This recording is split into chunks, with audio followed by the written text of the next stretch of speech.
Welcome back to the Gen Z Speaks podcast. Today, there is obviously so much happening in the world, but before we get to it, we'll just start off with some personal updates. With me today, my usual co-hosts, Jenish, Thanky. How you doing, my friend? Doing good, man. Just good? Nothing else? No, just good, man. I mean, I had a spring break this last week, but I mean, nothing much was done. Just working and just chilling at home. Nice, nice. And then last but not least, Matt Gutierrez. How are you? Doing amazing, buddy. Doing amazing. We got back from Cabo, right? A week and a half ago now. Week and a half ago. Yeah. And I it's been working. How have you been? Nice. I've been well. So we went to Cabo we came back a week and a half ago, and then I flew to New York for my cousin's wedding 3-4 days later, and it was 25 degrees in New York, bro. It was snowing a little bit in New Jersey where we were. And in Cabo, the temperatures were 75 degrees. 80s, and so, 75, 80. And then so I was like, summer's here, I got to prepare for that. And then I went to New York, and it was like the whole new world. So but it was a good experience though. New York is changing. It's I've been considering it as a place. Would I stay in New York for a couple of years?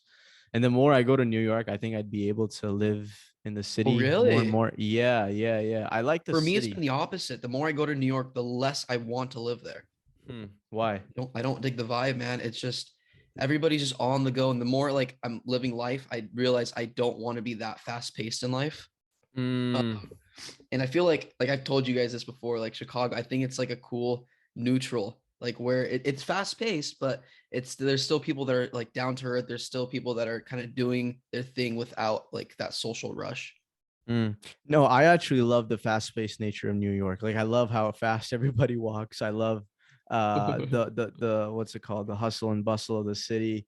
The only thing is it in terms of like cleanliness, I've noticed that New York's gotten a little more dirty, especially like walking through the subways, and obviously there's the homeless problem that's prominent in every other major urban city. But is it worse than LA, the homeless problem in New York? I mean, honestly, I didn't go that much into Manhattan. I was there for like a couple of days, so from what I saw, it's the same. Like nothing's New York's changed. pretty stagnant, bro.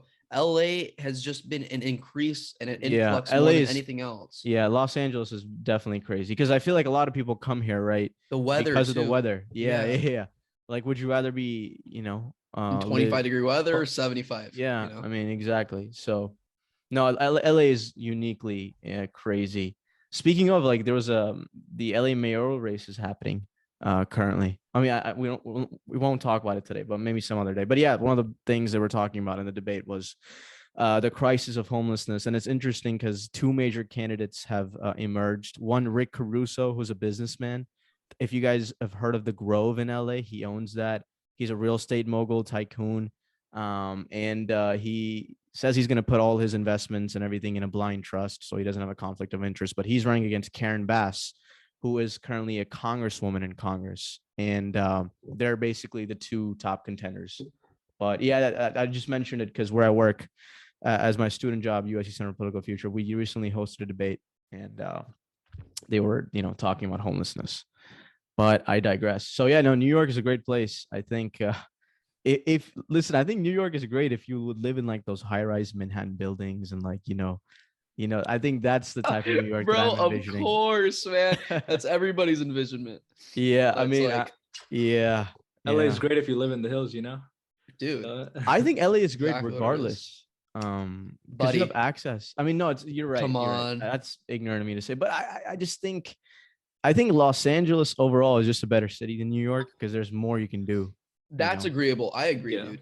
Like there's everything here, right? So it's nice to just be here, be around everything, be able to do whatever you want, go to eat wherever you want. Everything's close to each other. Close proximity. That's actually what I really love about, cities like New York and LA. It's like diversity of, food cultures. There's so much things to, like, we could try Korean food, we could try like Mexican food, and everything tastes great, because all these cultures are living here.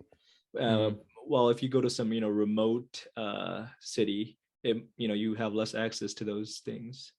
New York, though, has great food. Yeah, and of culture, course. Yeah, I know. just like LA. Yeah. Yeah, I just have an attachment to LA. Yeah, well, because you were born and Yeah. raised there. So, I Yeah. mean, that's home. Chicago has great food. Their Mm. Mexican food's not top tier, but I think everything else every major pretty city has solid. great food, no? Doesn't every major city? Yeah, they're all no. You know what, dude? You know what, dude doesn't it? San Antonio. San Antonio, Is that a Mm. major Texas. It's city, though? not. You I consider would it? consider it. Yeah, actually, yeah. They have a sports Yeah. team, Does Spurs. Seattle have good food? I've never been. I've never been to Seattle. Okay. That's our next stop. Yeah, I do Just want to to go to check out Seattle. food. I have a lot of family who lives in Seattle, and they're always telling me to come up there. But yeah, I want to Dude, visit. I'll But it's stay always with you, bro. raining. Go for it. Yeah, let's do it. It's always raining there. That's a problem Yeah. though. So Yeah. we gotta. Have you seen the islands off of Washington? I've heard about them. Yeah, they're pretty Beautiful, cool. man. It Yeah. seems amazing. People have like their Seems dude, seems amazing, bro. People Yeah. have like their own islands there. And it's like there's just a ton of them, right? There's hundreds of them. And so you could literally have your own house on your own island off the coast Mhm. of Washington, which is pretty cool. I Let me feel ask. like Go ahead. I just want to say, I feel like I always thought owning island was cool, but the more and more I think about the practicality of it, it just seems like so inconvenient. Like imagine you're living on an island, you need to like get something like, you know, you need to buy something, you got to go all the way back to the city, buy it, and then come all the way back. Unless you're ultra wealthy.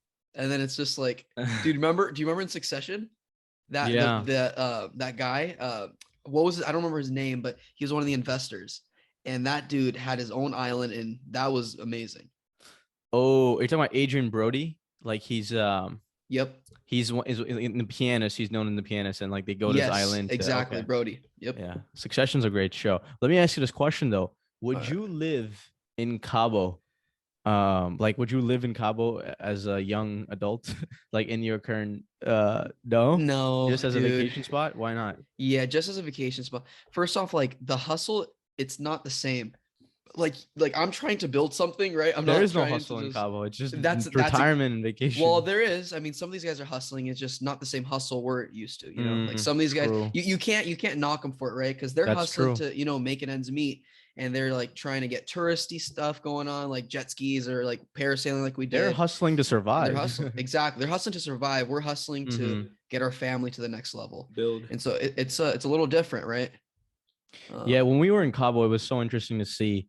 It was a tale of two cities. You know, in one part you'd see like these rich college kids going out and partying, and then literally on the other street, it's a family selling bracelets, right? I mean, like we saw 100%. like a mother 100%. with her two sons selling bracelets and like shirts and like other stuff. And all homemade stuff too, right? All homemade stuff. And what did I buy? I bought them each for like $5, and like to them, it's like the world, right? You buy 3 of them, $15. That's 15 times 20. That's 300 pesos. Like that's good for them. You know, that's like a day's work, and it's only one person. So, it's pretty crazy to see. Yeah, no, I would not live in Cabo either, even No, for right? retirement or vacationing. Maybe I'd go there some like 3-4 years Why from there. is the It's veg so life too much or? veg. So veg, nobody knows what veg life means. This guy was telling me to veg out. No, I asked that other mean? kids there, other students, they had no idea. It just basically means let this you explain it. I don't even know what to say. Okay, so apparently it's an older term. I've learned it from my dad, and so like I've been saying it thinking other people know, and like some people know and some people don't know, but apparently Ibrahim and his folklore from SC, they don't know, and you don't know it either, Jenna. So maybe it's just me. But what a veg is like it sounds messed up if you think about it, because it's like a vegetative state, people in a vegetative state, and so all they do is sit there, relax. And so when you say to veg out, it's kind of like saying like I'm more or less like being like a veggie at this moment, like I just want to veg out and relax. And so that's the gist of it. Yeah, it's very boring, redundant, and it's not worth it in my opinion. Maybe to try it for a couple of days. Well, okay, the thing is like about vegging out, it's cool because like if you're on the grind, then it's like to get your mind off of stuff. You're in Cabo, you're like have a beautiful ocean right there where it had an all-inclusive resort, and like it's nice. You're able to grub on what you want to grub on, chill out on the beach and veg out for a few days and not have to think about all like the pressures that you have going on back at home, right? And so it's nice to have for a few days. But I get it, dude. It's like you can't do it for like a long period of time. I feel the same way. I think 6 days. We went for what, 6 days? That might have been a stretch, right? I think Yeah. 4 days would have sufficed. That's why I don't understand the concept of retirement. Like, what are you supposed to do when you retire? Just do nothing and relax. Like, that's what I'm so against it. It's like you should like God, like willing, you're healthy and like you can physically do all the things. I feel like you should never really retire. You should always just keep doing what you love and Yeah, and maybe just change do. it up. I feel like, if you're tired Yeah. of something, do something Yeah. new. But the thing is, like, we're all different, right? Some people want to veg out all day. People don't want to worry about anything, and they just want, But how can you food. do that? I understand, but like, how do you do that? Like all day, like let's say like a month. How would you just veg out and just sit there I'm and not saying relax? I would, but I'm just saying there's people out there that do that. I don't understand it though. Like, what are they thinking all those hours? I They're mean, man, not. like, They're relaxed, bro. They're yeah, just I like, mean, there's no worries. my grandma, she's retired. She's like 70 right now, 75, Mm. and she's just kind of chills at home, reads her like books and stuff. And, she's very Your grandma's religious. satisfied too, right? Yeah, she prays. Yeah, She's like see? very religious. So she's kind of just chills out. Bro, there's Yeah. different people in this world, man. We're not all hustlers, dude. No, A lot of people not, just not even wanna, about the like, hustle. I'm just yeah. curious, like what A are lot of people they? want to make the money and then just veg out. Yeah, Yeah. I yeah. don't know if I like this term. It just sounds weird. Yeah, Like, I know, dude. I was like, what is he saying when he first said it to me? Dude, honestly, I would only say like a here and there, and then Ibrahim made it like this whole thing, and so I just think it's a funny term to say now. Okay. So, Well, all right. well, that's that. Let's get into it. Yeah. So today we're going to be talking about continuation of the Russia and Ukraine events. Then we're going to be talking about what happened recently in Pakistan, my home country, and Janish's enemy, nemesis. My country, my home country. The prime minister was facing a what is it called? It's a motion of no confidence in which if a majority of parliament or the National Assembly votes in favor of it, the prime minister would be dismissed or in American terms impeached. And so we'll get into it more later, but we'll talk about that. And then we'll also be talking about electric cars and false promises made by electric car companies. So let's just dive into the Russian Ukraine stuff. Number one, I want to say we interviewed Max. You guys remember Max, right? Max Franco, our most recent Ukrainian guest. And he mentioned that Russian morale was low and that Ukraine actually had a chance to win the war. And to be honest with you, when he was saying it, I was very dubious and skeptical because, like, Ukraine's a very smaller country compared to Russia. But so far, Russia has struggled, and they have had to reevaluate their military strategy. Instead of focusing more on the northern areas where Kyiv is located, the capital of Ukraine, they're now positioning more towards the east, the Donbass areas where Russia has already, been fomenting rebels and separatist movements for the last 10, 15 years. And so as these Russian troops leave a lot of the northern areas like Bucha and even areas around Kyiv, they're committing mass casualty events. And the president of Ukraine, Zelensky, today called these acts by the Russian government as genocide, which is the farthest that he has gone in his criticism of Russia. But yeah, in terms of numbers, 18,000 Russian soldiers have been killed, according to Ukrainian officials. That number might be less or more, but you know, thousands of Ukrainian civilians at this point have been killed. And I was just watching the news, and there's a trail of like casualties as these Russian soldiers leave. Like they're just committing atrocities against these civilians, rounding up people ages 18 to 60. These reports haven't been confirmed, but I mean, why would I doubt them? Because Russia is honestly fighting a war that doesn't have any justification. And so, yeah. So what is your guys' take on what's been happening? Some of the developments. Now it's been 6 weeks in total, I believe, that the war is happening. Yeah, I can go ahead. So I think I think it's pretty obvious, like, right, if Russia wanted to just take down Ukraine, they could just take down Ukraine. But I don't think they want it to get to like an atrocious level. Obviously, I'm not saying what's happening isn't atrocious, it is. But to have a whole country die out, it's not a good thing, right? And no country would respect Russia the same, especially for no apparent reason. They just completely destroy a country. So my whole thing is Russia is I think they're trying to be clever about it, and they were obviously they kind of misconstrued like what Ukraine was actually was capable of and what they were going to do. And what they did was, they went in like guns blazing, try to take them out. It's not working, obviously, because there's a lot of country pride and nationalism going on.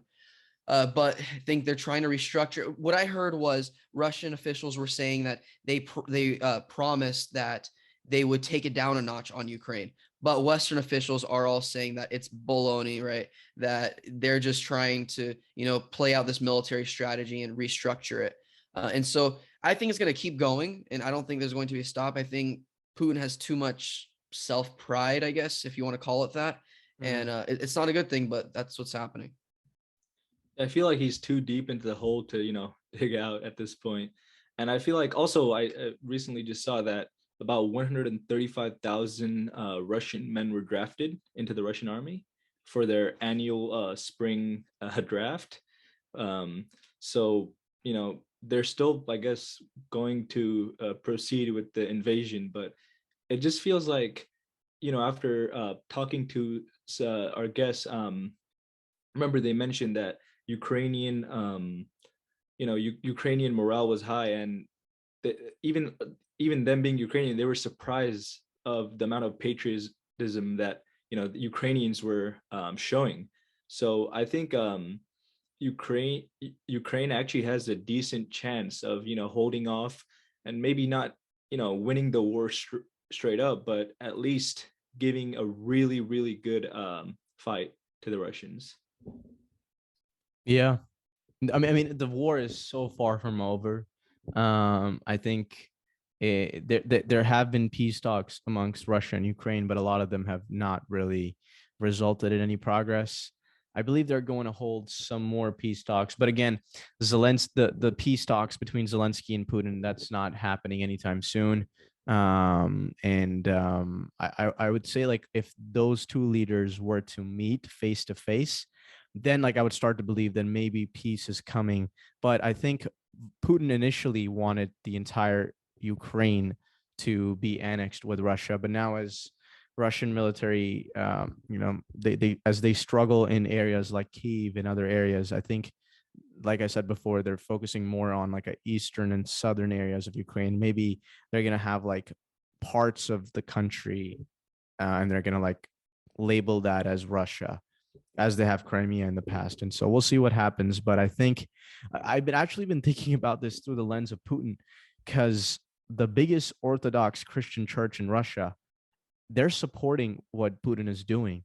And I was watching a Ukrainian talk about his family members in Russia, and he was saying how they were completely brainwashed. Like when he talks to them, they say things that seem like outlandish, and like they're defending Russia and Putin. And so it's been interesting to see, how Putin has kind of strengthened his grip on Russia. And again, like Instagram is not available in Russia anymore. A lot of Netflix is not available. And so their internet access is significantly, it's like a completely different world. And so I feel like a lot of Russians are misinformed, and a lot of them do support Putin because they're being brainwashed. So I don't know.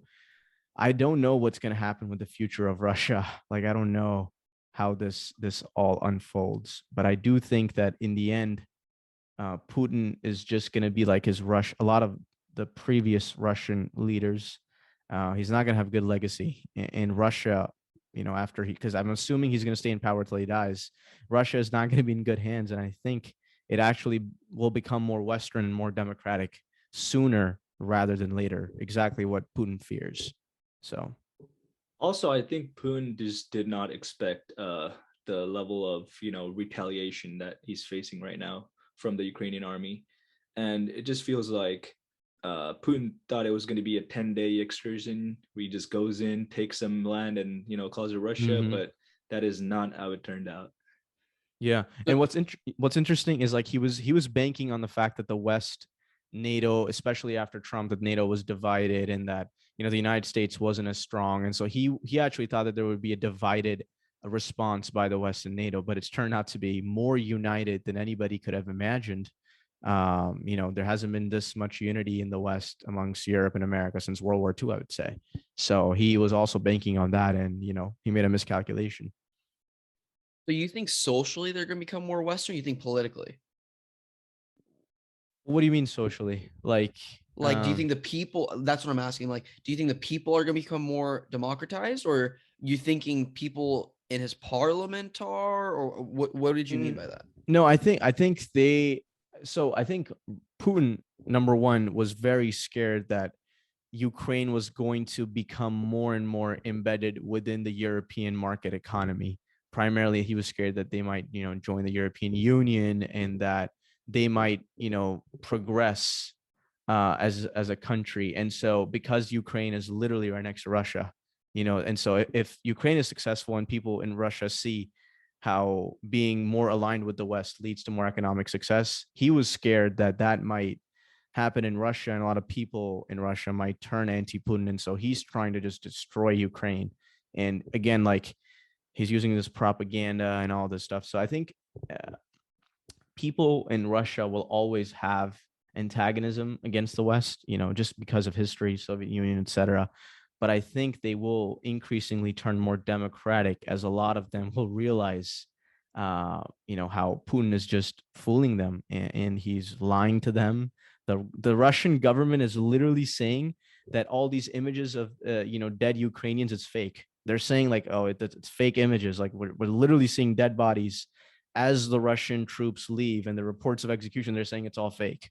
That they don't. It's the audacity that the Russians have to just lie is mind-boggling. Like, they don't care. Sorry, who said it was fake? So Russian authorities, Russian foreign minister, Russian officials are denying report. They're saying the images of Ukrainians that we can see for ourselves in newspapers by reporters covering it, dead bodies of people, are fake. That the Ukraine is just making it up. And so, yeah, exactly. So I mean, Russia does this, and that's what they're telling the Western people, that it's fake. Imagine what they're telling, to their audience. They're probably saying, the Ukraine is, Nazified, like they quote unquote said. And this, there's a lot of, I don't even know what propaganda they're displaying to the Russian people right now, but it must be some insane stuff. Yeah, and it's so. Go ahead. The interesting thing is, like, why even deny that? Like, it's a war. Quite obviously, there's going to be dead parties on either side, right? So why deny that any of your people are dying? No. They're denying that the Russian soldiers or the troops are committing atrocities against Ukrainian civilians. You can't do that in war. Even in war, you can't kill civilians. It's like part of international law. That's a war crime. Yeah. So that's what Russians are. Okay. So the Russians are saying the images we see we see of, like, literally today I saw, like, the city just mentioned near Kyiv, as Russian soldiers are retreating from there and going towards the southern and eastern parts of Ukraine. They're as if they see civilians. There were reports, again, not confirmed yet, that they rounded up every single man in that area from 18 to 60, and they killed them. They executed them. So they're saying, like, images of people their hands were tied behind their back, and they were, you could see that they were executed, are fake. And so, and they found, I think, like 400 dead bodies just today, in an area near Kyiv. And so, they have to deny it. So they have. Well, there's been dozens of war crimes so far just in this war by Russia. So it's pretty bad. Yeah, and what's interesting though, it's like I'm not sure if Biden and the U.S. are. So Biden basically said that Putin has to go, and a senator from South Carolina named Lindsey Graham, the greatest fool in the history, not in the history, but the greatest fool, one of the greatest fools in the current United States Senate, he said that somebody should take him out. He said that somebody should straight up assassinate Vladimir Putin. And, like, obviously, it's irresponsible to make that statement, regardless of how terrible of a human Putin is. But I don't know if this is a right strategy to straight up be so upfront about how Putin has to go, and this will lead into the Pakistan story that we'll cover. But I don't know if leaders of other countries should be calling like for the assassination almost. Biden didn't do this, Lindsey Graham did, but still Biden said that Putin has to go. I don't know if he should be saying that, but yeah. Excuse me if I'm wrong, but that's kind of how World War One started, right?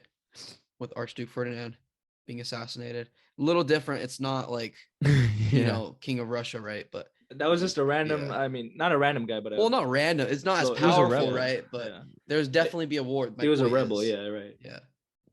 No, Yeah, yeah. no, I think United States can't do anything about Putin in terms of like taking him out. That I think that's just they should just let things play out and let the Russians topple him, which is probably going to happen, you know, in my opinion, at least in the next 5-10 years, hopefully.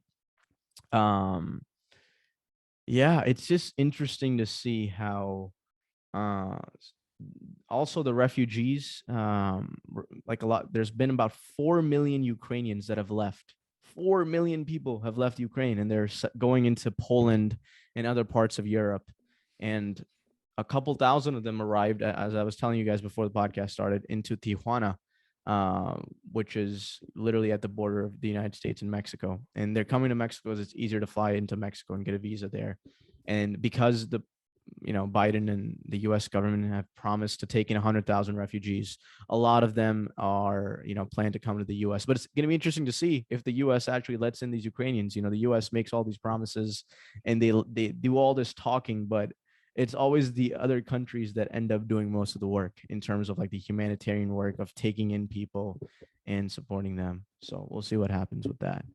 But yeah, I don't think a global war is going to happen because of this conflict. I think it will happen in our lifetime, but I don't think it's going to happen over this conflict. Maybe, hopefully not, but we'll see. Do you guys think a global war will happen in our lifetime? I hope not, and I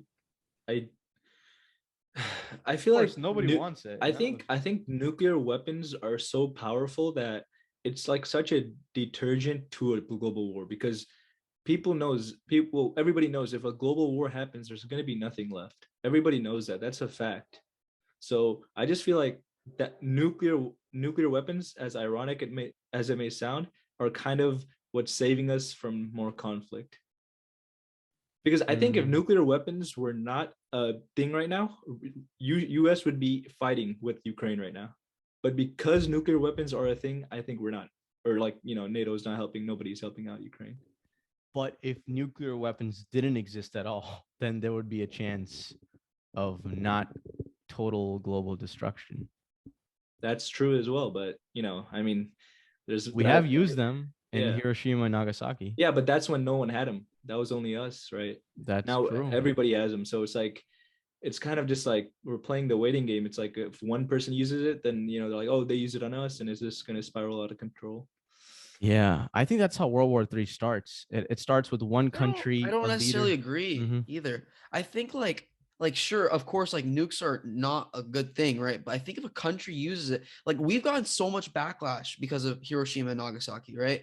And nobody else had nukes at the time. So I think now everybody has nukes. So I think, say maybe not whoever uses a nuke, I think there's gonna be a lot of backlash on them from other countries, and I don't necessarily think it'll be retaliated in the same exact way because of what you just said. Like if one person uses a nuke, then another's going to use a nuke, and it's going to be this whole nuclear World War III. But it's like if one uses one and everybody else retaliates to them in just backlash rather than a whole nuclear war, that's a little more detrimental to that country specifically. The way I'm thinking about it right now is, let's say Russia nukes Ukraine, which is not a nuclear power, right? Ukraine does not have access to nukes. Well, what would that entail? Like, of course, maybe US would be, mad and they would attack. And then if US attack, let's say US That's not necessarily true. What do you mean? That's a what if. We don't know that the U.S. would send a nuke. I think this whole scenario is a what if. That's the thing. Yeah, everything is a what if. So if a country uses if a country uses a nuke, the rest of the future is just what ifs, right? Like that's kind of you're right. This whole situation, I guess. Yeah. So I mean, I That's feel just like how you're looking at it. yeah, I'm just looking at it like if one nuclear bomb goes off, I don't know what might happen, but I think it could be the start of. There's a good chance it might be the start of World War III. Just one Yeah. nuclear bomb, I don't think it'll be a nuclear World War III, if that makes sense.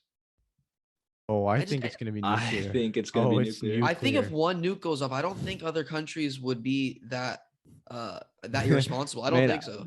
I think I there. think. Yeah, I mean, I feel like Nah. it's just like if especially like if someone two nuclear powers fight, it's just over. I think so. Like if India launches a nuke at Pakistan or Pakistan launches a nuke at India, they both have nuclear power, right? Nuclear weapons. I mean, so if Those that two countries, I happens, don't mind.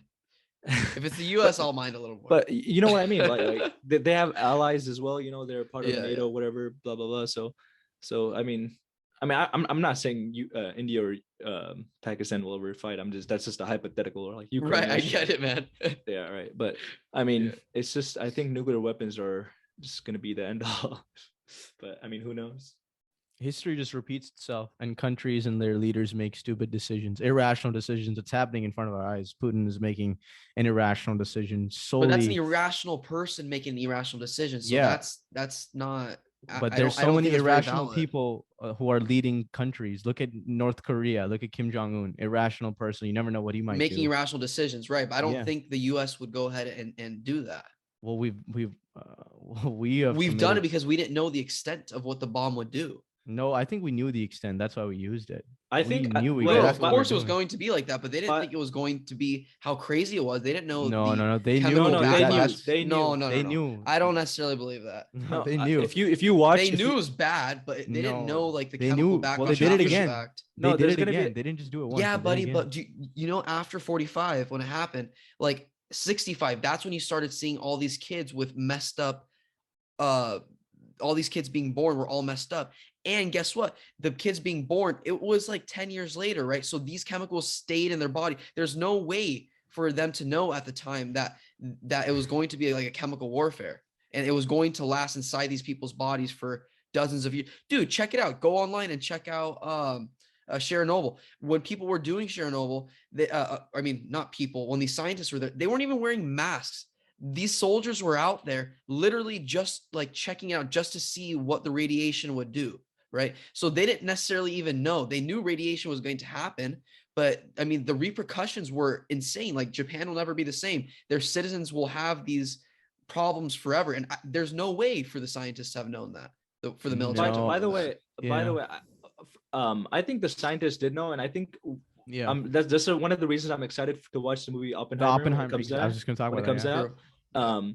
Because when he's there's like an infamous quote where he says, "I am death," right? I have become death. Something along those lines. When he kind of realized the power of nuclear weapons.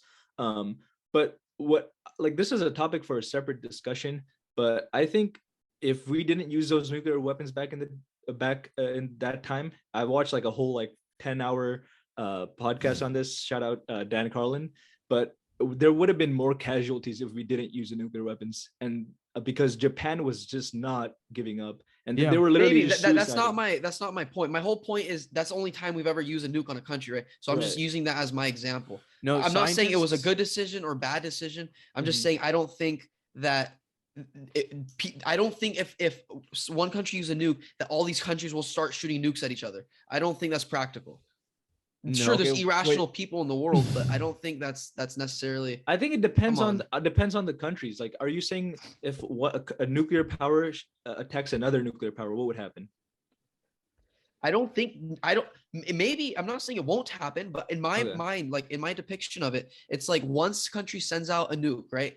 And I mean, practically, it wouldn't be a Western side first. It maybe be another side first, right? Maybe it would be Russia first, or maybe North Korea first. And so, say North Korea sends one out. I don't think the U.S.'s first attack would be to send a nuke out. I think there would be a lot of just social economic backlash, and that would detriment. And sure, there'll be war, right? I mean, we don't need a nuke to go destroy North Korea, right? Sure, it's easy, but that's also a lot of civilians that are dead too. So that's not. I don't think that. Think about think about how many civilians of ours died from that nuke of North Korea. That's like the whole. That is true, but just because you fight fire with fire doesn't mean it's right. Yeah, but that's what's been happening in all of world history. I feel like, from like my point of view, every time it's like when one country attacks, there hasn't been like, oh, let's negotiate on, No, I never said negotiate. or not I just negotiate. said they won't send another nuke. That's all I said. Yeah. I mean, I'd have a different view, I guess, but I would say, there would be pretty much a war. Yeah, at the end of the day, like we never know what's actually gonna happen. Yeah. But I Yeah, agree. that's like, true. And I hope we never know. do. We're I hope we never do. 21-year-olds speculating on this, right? So Yeah. But Oppenheimer and other scientists who were involved in like making the atomic bomb, nuclear bomb, they were warning countries not to use it. And Oppenheimer publicly criticized the United States' use of its bombing on Nagasaki, the second bombing, and they said it was not necessary. everybody condemned us for using it. What's up? No, Oppenheimer was everyone like, that was condemned one us. of his biggest regrets. Like he said that he created something that he regretted for the rest of his life. So like they knew, the scientists told the politicians what they had made, and they told them the consequences that it would have on people. So they knew what they were doing for sure. But again, Japan was not surrendering. Like the United States was starting to bomb cities in Japan, but they were not surrendering. It was they Right. were very stubborn. And so, but I don't know if a nuclear weapon was the right response. I don't think it was. But yeah, let's just transition and talk about what's happening in a nuclear armed country, Pakistan. Do you want to talk about it, Janice? Do you want to tell us what's going on? I mean, Well, from my point of view, what's pretty much going on is Pakistan is unhappy with their current president.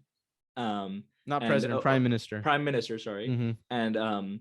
And it's not. There's a lot of economic discontent, and this is just from what I've read. So I might be. You can, Yeah, go ahead. But there's a lot of economic problems in Pakistan, and there's a lot of like social issues, and pretty much they're unhappy with the current prime minister, and they the parliament of Pakistan, is it parliament or Congress?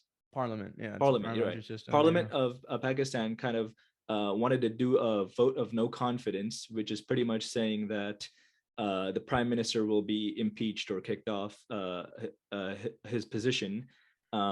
So they were trying to do a vote of no confidence, but pretty much Imran Khan, the prime minister, just discontinued it or just didn't let it happen. Mm-hmm. Well, yeah. So what? Go ahead. Yeah, go ahead. I was gonna say, yeah. So the prime minister of Pakistan, Imran Khan. So you finish your whole opinion on this stuff. I want to listen to what you have So to say. pretty much, I mean, I am a little confused why I'm confused, first of all, that to see that Imran Khan has that type of power where he can just like, where something democratic is happening, where there's votes, and he has the power to just stop it. I don't know if that's regular thing in Pakistan, or if that's like a overuse of his power. But I think I'm not sure on what's going on in Pakistan in terms of like the economic discontent. And oh yeah, so what I've heard also is Imran Khan said it was a attempt by the Western countries to impeach him or get him out of power, which I'm not sure true. Primarily the U.S. He's saying the U.S. Yeah, primarily the U.S. because if I remember correctly, Imran Khan went to talk with Putin, so that might be some sort of issues going on there. So he's saying that the US has something to do with this, and it's not really the Pakistani people, it's a conspiracy from the US. But I don't know if I believe that, but that's just my take. I don't know if I 100% believe that US is trying to get Imran Khan out of power. Yeah.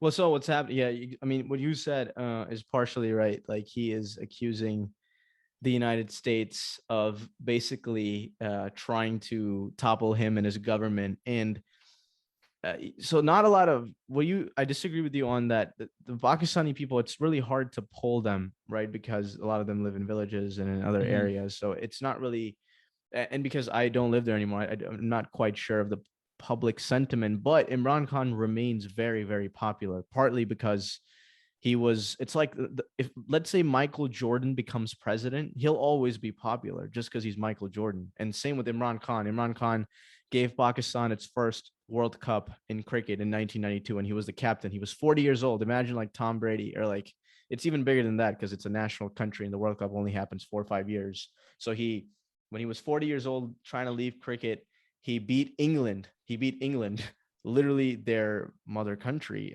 You could say like the country that was part of that controlled Pakistan and India. They beat him in the finals, and since then, Imran Khan has been really popular, and he's been trying to get into politics. I mean, in terms of not just politics, but try to get into power, and he finally did after 20 years. So he's an athlete turned politician, and his main platform when he was campaigning was to root out corruption, give Pakistan an independent foreign policy, one that's not reliant on any one country. And then he was trying to say that he was going to, create institutions of justice. But because of the economic crisis the world faces, Pakistan was particularly hit in that inflation in Pakistan is crazy. Like inflation in America is getting to, a level where it's very concerning. But in Pakistan, it's very bad. The Pakistani rupee is like lost so much value. It's very like when I came here, guys, in 2013, one Pakistani rupee, or no, sorry, $1 was 100 Pakistani rupees, and now it's 180. It's 180 It's almost rupees doubled. equals $1. Yeah, it's almost doubled. And so the economic condition has worsened. And so a lot of people in Pakistan are experiencing higher prices. But there's also so much corruption in Pakistan that Imran Khan is the only guy who doesn't really care about the money or the fame because he has all that. And so that's the reason why I like him, even though I disagree with him on a lot of stuff, is that he doesn't care about the money or the fame because he has all that. But everybody else in politics in Pakistan, for the most part, they're in there for fame and money, and they haven't really accomplished anything beforehand. Just like the politicians here in the U.S., a lot of them are career politicians. Like, what has Biden done rather than being in politics? He's been in politics since he was 30 years old. He's accomplished virtually nothing before that. Yeah, he was a public defender for a couple of years. He barely passed law school. He's not a bright guy. I could give you examples of other politicians in the U.S. who accomplished nothing. And so it's very similar to that, but corruption to the next level. So like one of the politicians in Pakistan, a family called the Sharif family, are billionaires, and they have done nothing. All their money has come from stolen goods from Pakistan, and they're basically stolen from Pakistan. So I think what's going on in Pakistan has like very multi layers, but Imran Khan is saying that the U.S. wants him gone from power because he wants independent foreign policy, one that doesn't rely on the U.S. And why this is relevant in what's happening in the world is that Putin and Imran Khan met literally the week that the war in Ukraine started. And he was there when the war was starting, and he was kind of direct signaling that, I don't care if the US is not good friends with Russia, that doesn't influence me, and Americans got mad that why are you going there at this particular time of all the times, but it already been like pre-planned and stuff. But India has the same policy of neutrality against Russia. And so Pakistan and Imran Khan are complaining that India is doing the same thing, which is our neighbors and our arch nemesis, but you aren't saying anything to them. You're saying it to us. Like you mentioned, Jenish, like India has still been, I think before the podcast, you were saying how India is still continuing to buy oil from Russia, right? At a very cheap level. And so obviously Narendra Modi didn't go to Russia and meet with Putin, but Imran Khan did because it was already a pre-planned schedule. Nonetheless, what was happening was a lot of the opposition to the way government works in Pakistan and in other parliamentary systems is that because there's so many political parties, you have to find coalition partnerships to form a majority. And so a lot of the coalition partners basically said that they're not going to do government with Imran Khan's political party. And so he lost a majority in parliament. And so a lot of the opposition, they want him out of power. And so the way you can do that is, like you mentioned, Jenish, you do a vote of no confidence, and you just need a plurality for that. And they had the votes, but Imran Khan instructed the deputy speaker to dismiss the motion and label it as unconstitutional. You're right. It's definitely very shady what he did. And so the Supreme Court of Pakistan will be ruling on it tomorrow to see whether or not that's constitutional. But if Imran Khan does succeed, the new elections will happen in 90 days. And so what happens is, in the meantime, there's a caretaker government, there's an interim prime minister as they prepare for elections. But literally in Pakistan, you can do that. The prime minister can literally dissolve the National Assembly like he did. Like imagine a political leader dissolving the assembly, and the elections are happening in the next 2 months. Yeah, I mean, I'm not a big fan of the parliamentary system, but that's basically what's going to happen in Pakistan. And I think it's relevant. We're covering this on the podcast, right? Because Pakistan is a nuclearly armed country that has nuclear weapons. So does India. And it's just interesting to see the geopolitical dynamics occurring, especially as Pakistan wants its independent foreign policy and they want to have cordial relations with Russia, even though Russia is at odds with the America currently. So I feel like the way you framed it, it seems more like, or correct me if I'm wrong, but it seems more like it's not really a U.S. conspiracy. It's more that the different parliament parties in Pakistan are kind of against Imran. Yeah, yeah. And what happens, man, and we're so lucky to not have as much corruption in the US and other countries, is that everybody kind of looks out for themselves individually, and like there's a lot of bribes. So literally you can buy people out. You can bribe a politician and just buy his vote. Right. Literally. The US has a lot of problems, so we don't have that problem. I mean, not to that explicit of a degree where you can literally just give a politician this amount of money and you have his vote. A lot of corporations do that actually.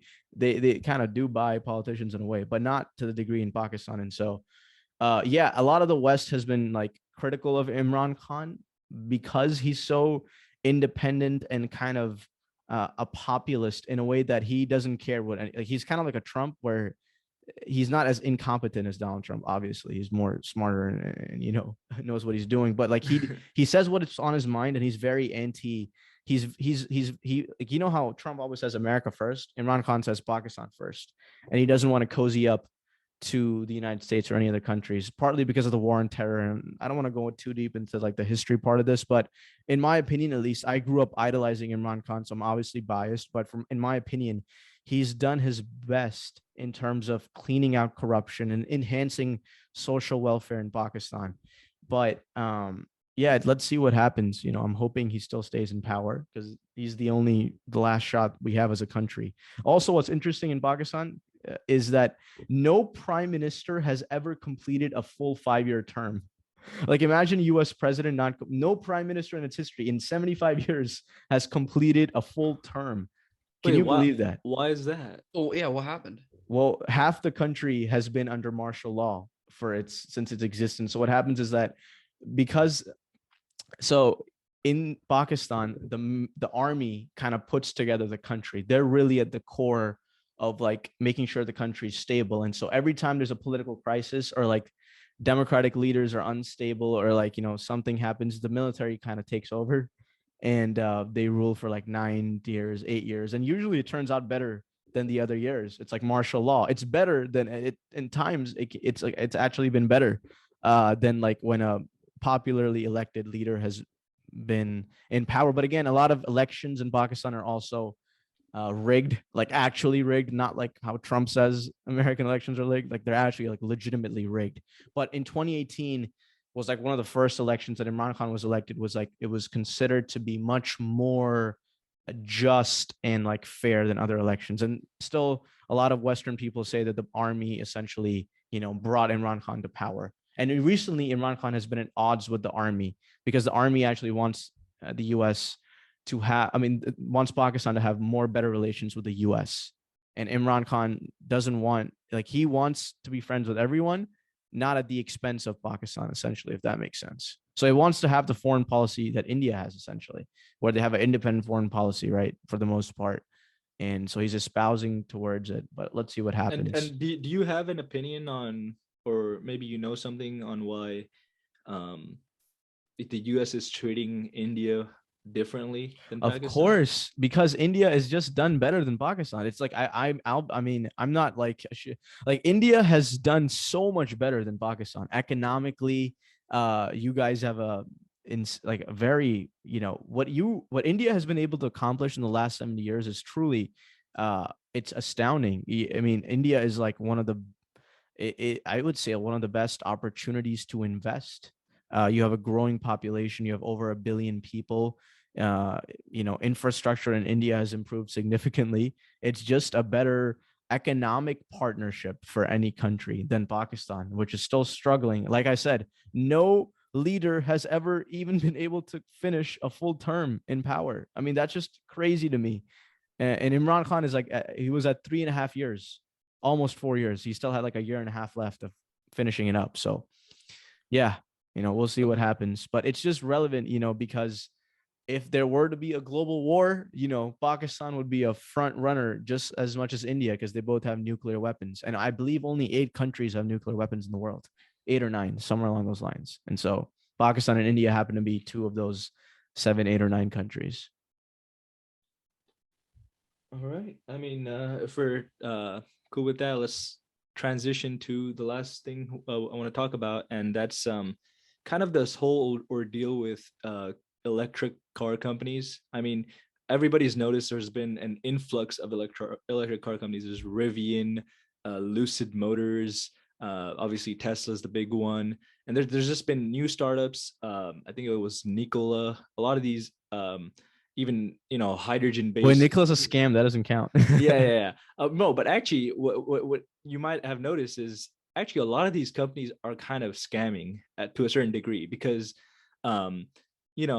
what they do. So this is like the process of the company, or how they're kind of how they get money to make cars. Is they think of an idea, and usually the ideas are great. They think of a bunch of great ideas.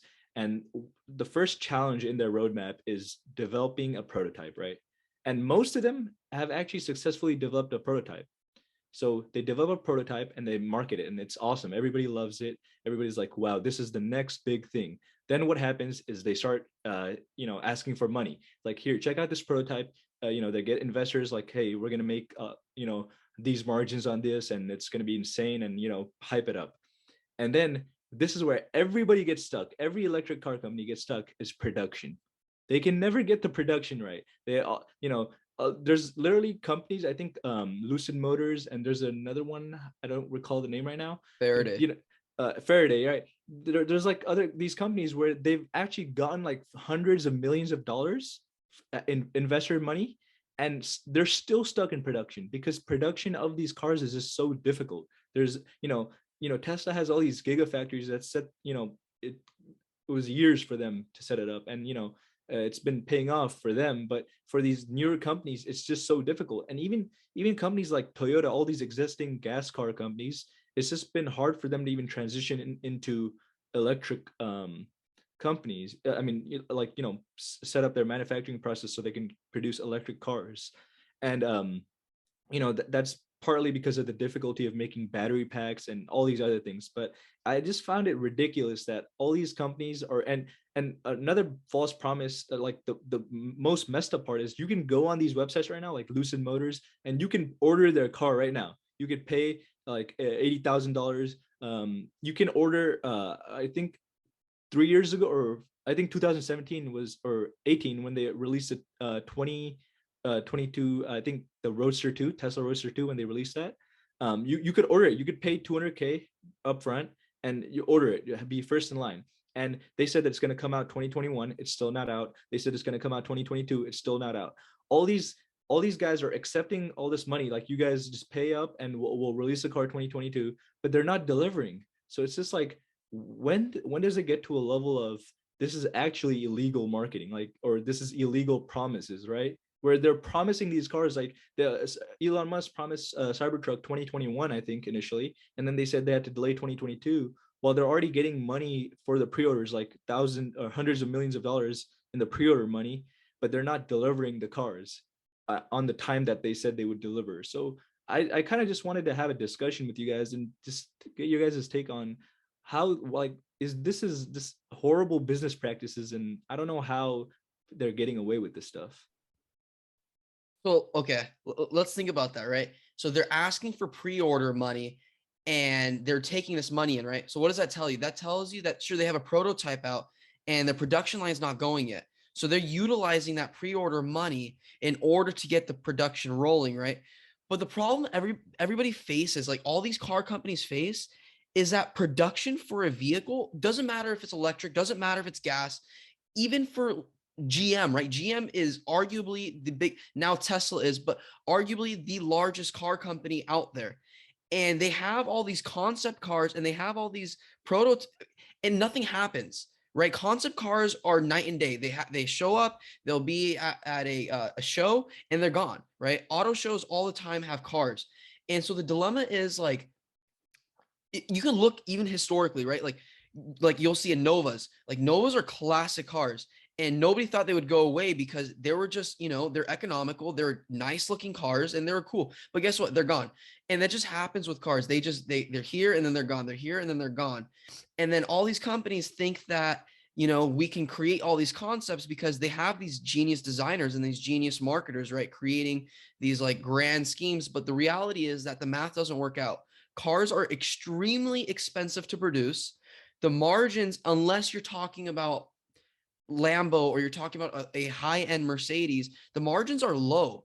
And not only that, they're selling it to a third-party dealer where their margins are already low, and now the dealer is upping the price, right? So we have this whole production line concept, and nobody really understands like how difficult it is to get a functional car onto the market, especially because another thing, right?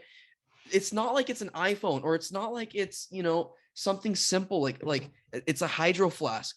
It's like an actual vehicle that you're putting on the road, and the assembly line for it is so complex that that's actually majority of why like concept cars and a lot of these cars like fail, because the production line fails.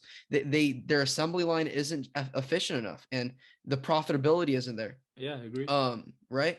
And last thing before we get into like the whole business practicality of it, a lot of these cars, a lot of car companies, they don't produce profit. You can go online and you can Google search how many cars are stuck. Like what they'll do is they'll mass produce cars, right? And once you mass produce cars, you have no choice but to sell them, or they're sitting product, or they're sitting what do they call it? They call it sitting finished finalized material. And so what happens is when you have finalized material, you sell it, right? And like that's kind of the whole thing of how we've had it. It's called just in time production. And so what will happen with cars and almost everything right now prior to pandemic is just in time. So people will order it and it's right there. But for the longest time, sorry, that's what's happened since the pandemic. But what they've had is they have had just in case cars. And so what that means is they mass produce all these cars because they think they're going to sell. And reality is they over budget themselves and they undersell. And so now you have lots that Toyota owns, that Ford owns, that GM owns, and all it is millions of sitting cars. And guess what? That's all money out of their pocket. So now they're dry, right? And so now Toyota, they didn't sell enough Toyota Tundras, right? So now they're trying to sell the Corollas, and those are beyond low margin. And so they just have to sell more of those to not only make up for the Corolla, but they have to make up for the Tundra. And so there's so many aspects like business-wise of why being in a car company is just bad. And it seems cool and it seems like it could be profitable. It gets into profitability when you're Elon Musk and you're able to create an overpriced Tesla stock. Like that's tenfold of the most profitable car company, GM, right? That doesn't make sense for him to, I guess to investors, it makes sense because it's the future and, disruptive stocks and all of that, right? And disruptive companies. But mathematically, it doesn't make sense for Tesla to come out when it came out and be 10 times more worth, right, than GM or Ford has been. But in terms of business practices, it's like the reason I don't think that they think it's false marketing or false. I think it is, right? Because there's bullshitters. All these people are bullshitters. You have investors in Faraday. I know extensively in Faraday, so I don't know too much about Lucid.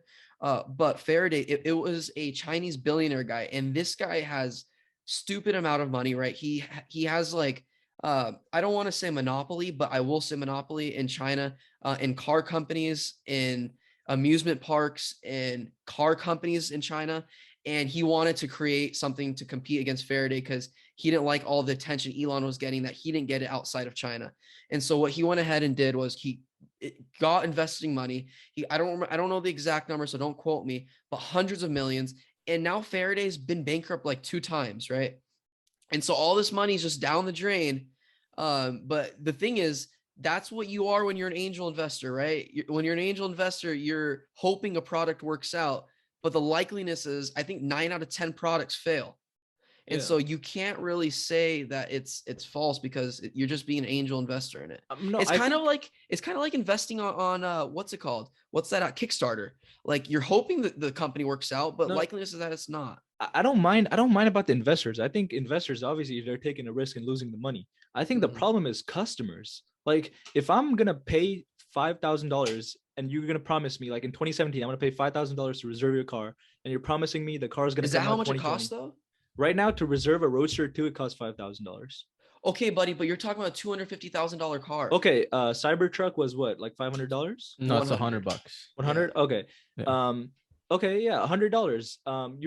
I mean, I guess that in that case you could just be like, oh, it's only $100, but I think it's still a lot of these other companies are charging thousands. It's a principle. I get what you're saying. It's a principle of it. Like you can't ask for money and then not produce. I get it. Yeah, but I mean, aren't car companies in general though facing like supply chain shortages still? 100%. No, that's a contributing factor to a lot of the delayed productions and like the Roadster, the Cybertruck, or other cars. But that's different because those are producing in the States. Yeah, but the States also have a chip shortage and the supply chain shortage. True, they do have a chip shortage. However, that is significantly decreasing right now, by the way. So it's gotten much better. It's gotten much better since pandemic last year, where you literally couldn't buy like a chip, car because of that, right? Yeah, but yeah, I mean, I think it's just a good thing customers should consider when buying like these cars, or even reserving them, pre-ordering them, where it's like and a lot of these like non-refundable pre-orders, by the way, as well. So it's just like, if I don't know if we should be pre-ordering, and customers should just be wary about what they're getting themselves into, even though the prototype looks sick and everybody's hyped up about it. Read the fine print. That's where they get you. It's a fine print. Yeah. All right, anything else? No, you know what? Let's mention it real quick. Okay. Oh yeah. So this morning at 2 a.m. there was a mass shooting in Sacramento. I just, for respect to the victims, I just figured we'd mention it. There's not too much information out yet. We just know that there was policemen. They heard shooting. They head to the site, and 18 people have been shot. 6 have been killed. 12 have been injured. And I just, it's just sad, right? It's just, we're seeing this it's like every month there's a mass shooting now. And there's a lot of stuff that we don't hear about that goes on, right? And it's just brutal. It's sad. It's people. I don't know what goes through people's head that they think they should go murder innocent civilians. You know what I mean? Like, they're obviously not right in the head, and there's not really anything we can do about it because people are a victim of their own mind, and we can't do anything about that. But it's just sad. Just, let's mention it, and, condolences to the families and victims. Yeah, apparently 76 shots were fired in 54 seconds. That's insane. Yeah. Also, yeah. I mean, multiple gunmen. Yeah. That's what I was going to say. Those multiple shooters. I mean, that makes sense. If 76 shots, I don't think one person, unless AR, but yeah. So there were multiple shooters, and I hope not an AR, but a machine gun. Yeah, machine gun, right? I hope they find the cause and what's happening. Like, because I'm very confused about what happened. Was there like a situation, or was it just like terrorism, just intent of murder? No, I'm confused. But I don't know how what was going on for there to be a group of people in the middle of the street at 2 a.m. I mean, that's when people are leaving clubs and stuff, right? I mean, wasn't it near the Capitol though? Near the state capitol. I'm not 100. So it was on K Street in downtown Sacramento. Actually, I was in Sacramento about like a month ago, and what days? So it's Saturday. It happened Saturday night, right? I mean, yeah. And there's people in like these cities in 2 a.m. It's not like uncommon to have people walk the streets, at 2 a.m. Like for 18 people to get hit by 12 wounded, 6 dead. Yeah, so 18 people. Yeah. Yeah. That's pretty crazy in a minute. I mean, I guess it's not uncommon, but I just wonder what was going on.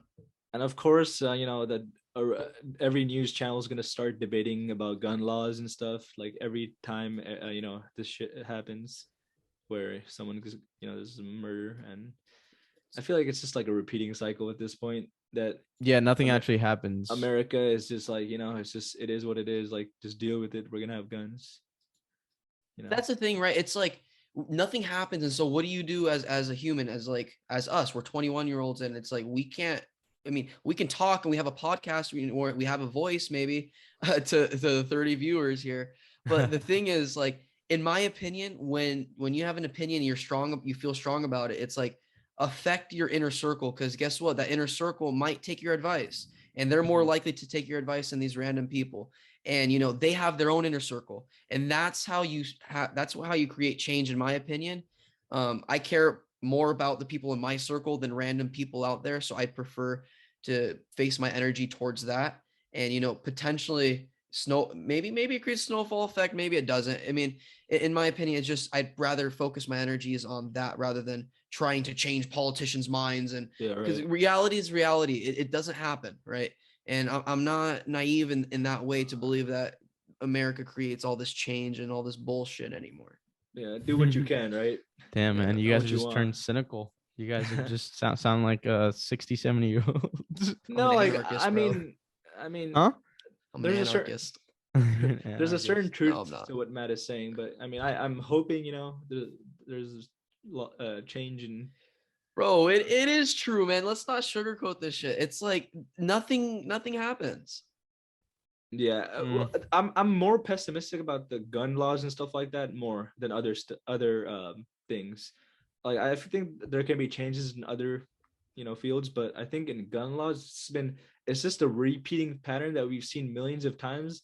And the thing is, like, having gun law change, it'll help, but it's not going to stop. These people, like, mentally are not okay. You think not buying a gun at Walmart is going to help? It's not going to help. It's easy to buy a gun. It's really easy to buy a gun on the black market.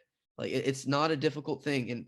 And just have the problem. It's a mindset shift. That's what needs to happen. It's not necessarily even what the government needs to, ban gun laws, because the average person is going to buy a gun to go hunt, or they're buying it for their protection in their home. But not the average person in LA though, or like maybe other. Of course not in LA, but that's why there's way more stringent gun laws in LA. You can go to Arizona and you can buy a gun by signing a couple of papers. In LA, there's a 5-step vetting process, and that's why I haven't bought a gun yet. It's a stringent process.